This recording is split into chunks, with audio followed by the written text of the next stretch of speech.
Paano kontrolin ang galit? Ito ang mga tips. Tip number 1. Mag-isip bago mag-react. Upang makontrol mo ang iyong galit, kinakailangan mo munang mag-isip bago mag-react. Siguraduhin mo munang napag-isipan mo ang mga sasabihin mo bago ka magsalita. Ika nga, nasa huli ang pagsisisi. May mga bagay tayong nasasabi na hindi na natin nababawi na maaaring makasakit ng damdamin ng iba. Kaya naman, maging sensitibo tayo at maging maingat sa pagsasalita. Dahil ang salita ang pinakamalakas na sandatang makapanakit ng isang tao. Tip number 1. Mag-isip bago mag-react. Tip number 2. Lawakan ang pangunawa. Upang maiwasan ang pagkakaroon ng kagalitan, kinakailangan mo ring buksan ang iyong isip. Hindi sa lahat ng pagkakataon ay ikaw ang iintindihin. Lawakan mo ang iyong pangunawa dahil darating sa punto na napapagod ang tao na intindihin ka. Kailangan mong aminin paminsan-minsan kung ika'y nagkamali. Maging open o bukas ka sa opinyon ng ibang tao. Hindi ikaw ang palaging tama at hindi sila ang palaging mag-a-adjust para sa'yo. Dapat ay balanse. Tip number 2. Lawakan ang pangunawa. Tip number 3. Matutong umiwas. May mga bagay na dapat mong ipaglaban at may mga away na dapat mo lamang iwasan. Upang hindi na mas lumaki pa ang isang argumento, kinakailangan mong umiwas na lamang kung minsan. Hindi naman ibig sabihin ng pagtalikod mong ito ay kaduwagan. Sadyang pinipili mo lamang ang mga away na dapat mong labanan.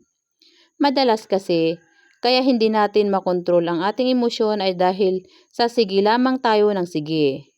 Hindi natin pinag-iisipang mabuti ang mga ginagawa natin. Tip number 3. Matutong umiwas. Tip number 4. Matutong magpalipas. Ang pagpapalipas at pagtanggap ay makakabuti rin upang maiwasan ang galit sa isang puso. May mga bagay na hindi mo kontrolado kahit na anuman ang gawin mo. Ang kinakailangan mo lang ay tanggapin ito. Hindi naman ibig sabihin na pinapalipas mo ay hinahayaan mo na lamang na tuluyan. Pinag-iisipan mo lamang na mabuti kung ano ang laban na para sa iyo at hindi. Tandaan, hindi kabawasan ng iyong pagkatao ang pagbibigay o pag-give-way para sa ibang tao.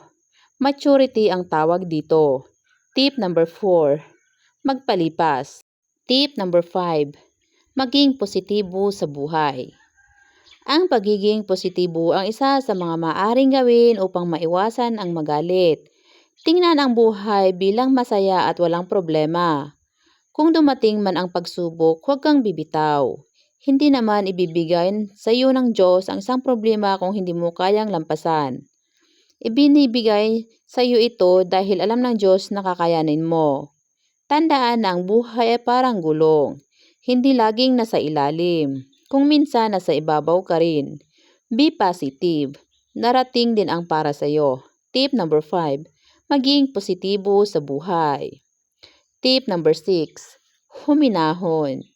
Ang pagiging kalmado ang isa rin sa mga paraan para makaiwas sa mga anumang pagkakagalit. Maging mahinahon sa pakikipag-usap sa iba. Iwasan ang pasinghal na pakikipag-usap. Ang paninigaw. Isipin mo muna ng makailang ulit bago ka magalit sa taong kausap mo upang hindi mo ito pagsisihan. Sabi nga nila, huwag kang gagawa ng isang bagay na hindi mo kayang pangatawanan sa bandang huli. Pag-isipan muna ito ng kalmado o mahinahon ka. Huwag padalos-dalos. Tip number 6. Huminahon. Tip number 7. Magpahinga. Lahat ng tao napapagod. Lahat ay dumarating sa puntong susuko. Maiisipan mong sumuko at bumitaw na lamang. Lahat ng tao ay may hangganan. Pwedeng magalit kapag pagod na at hindi ito maiiwasan. Kaya naman, upang makaiwas sa mga ganitong uri ng emosyon, magpahinga. Magpahinga sa lahat ng problema. Itulog mo, magmuni-muni. Pag-isipan ang mga ginagawa sa araw-araw. Kung tama ba ang mga naging desisyon mo o hindi. Tip number 7. Magpahinga.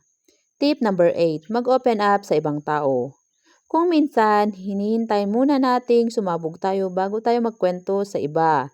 Hinihintay muna nating maipon bago tayo mag-open up. Ngunit mali. Kinakailangan natin ng ibang tao. Hindi tayo mabubuhay ng sarili lang natin.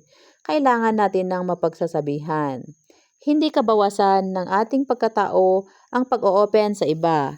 Maaari namang magkwento sa pinakamalapit mong kaibigan o di kaya pinakamalapit mong pamilya. Yung taong alam mo hindi ka huhusgahan kahit na anuman ang sasabihin mo. Tip number 8, mag-open up sa ibang tao.